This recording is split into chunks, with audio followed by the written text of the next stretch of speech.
A federal civil rights lawsuit has been filed. At its core, a former correction officer claims he went from a whistleblower to a defendant accused of smuggling drugs and cigarettes into the downtown jail. News 4 Investigates obtained sealed court records, recordings, and interrogation videos that attorneys say raise questions about why the case was brought in the first place. Our Rob Petrie joins us with those details. Rob?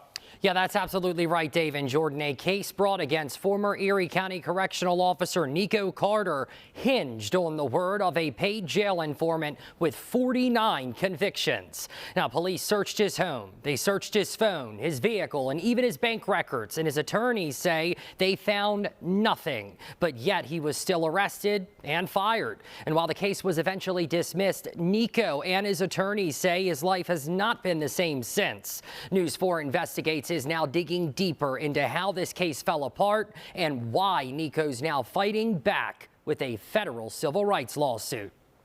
I thought I was on the right path because I never wanted my kids to be scared of cops. And once I became one, I thought I accomplished it, but it backfired. Nico Carter joined the Erie County Sheriff's Office in 2023 after earning a criminal justice degree. Inspired by his uncle who worked in law enforcement, Nico was eager and excited to get to work after being assigned to the downtown jail. He says he tried to treat the inmates with dignity, earning him the nickname Inmate Lover. Nico tells News 4 the trouble all started after he reported a fellow CO for making a racial slur and raising concerns among colleagues that the death of an inmate was suspicious. In short, one of the officers made a racial remark to some of the inmates, calling them the N-word. I think it's pretty obvious that Nico was a person of color. At that time, Nico decided to write up that officer. I started getting rolled up for doing my job the same way I did it every day. That's when I knew, like, it was a target on my back. In a recorded interview obtained by News 4 Investigates from Nico's attorneys, the paid informant told detectives that Carter was a Bloods gang leader and the jail's top supplier of drugs and cigarettes. Nico is the he's the one that However, the informant could not name any buyers and admitted to having never personally seen Nico sell any contraband. Despite that, detectives still move forward with their investigation. It's your word against a sworn officer, you know what I mean? So we want to make sure all our ducks are in a row. During that interview, Detective Adam Imialo asks the informant whether they would be willing to help secure search warrants and arrange a drug buy with Nico. And you would feel comfortable grabbing something from him? Yeah, I would. The informant claims Carter agreed to sell her cocaine using the code word, the situation. A key moment comes from a 42-second controlled call between Nico and the informant that ends with Nico telling her to delete his number. No drug deal ever occurred. Listen, don't forget the situation. I know. News 4 Investigates caught up with Nico's attorneys who defended him at the time. That was the entire controlled call. To me, that was a swing and a miss. A swing and a miss by an informant that Carter's defense attorneys say was paid more than $5,000 for their cooperation. She received a lot of money for this, and it was on an ongoing basis. So I think that was part of the reason. I think to get out of jail was a big part of the reason. We all logically can see that if somebody is offered something in exchange, there's a risk that they're going to make something up to get what they were offered, whatever that is.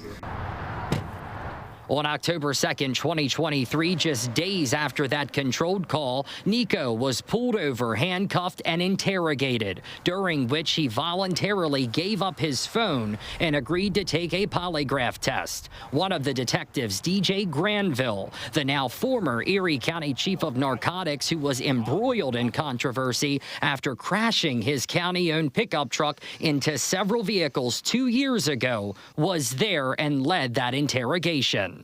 You were getting arrested regardless of what occurred today, and regardless of what you said today. Well, yes, I'll take a polygraph test to show you I never, ever brought nothing in there, ever. I didn't bring in drugs. I was never a gang leader. As evidence was turned over, Nico's defense attorneys say they saw red flags. There were no drugs, no surveillance videos, no witnesses, and no money trail. And they were able to look at all the data on his phone. There was no indication of any dealing of contraband to inmates. After months of dragging the case along with missed deadlines by prosecutors, a judge dismissing the case against Nico in June of 2024. Now, Nico has filed a federal civil rights lawsuit alleging retaliation and malicious prosecution. Erie County denies the allegations made in the lawsuit. Civil attorney Chris Mana claims the sheriff's office levied false charges against Nico Carter. My first impression was, how did this even get indicted? How did a prosecutor even look at this? In a statement to News 4, the Erie County Sheriff's Office says the case was presented to a grand jury and resulted in an indictment, but would not comment further, citing sealed records and Nico's civil lawsuit. The district attorney's office also declined to comment. Truly, what I think it really comes down to is that Nico stood his ground and didn't back the blue. But Nico and his attorney say that didn't come without a cost. My family life, like, I went to sleep, my kid's superhero, and I woke up the villain.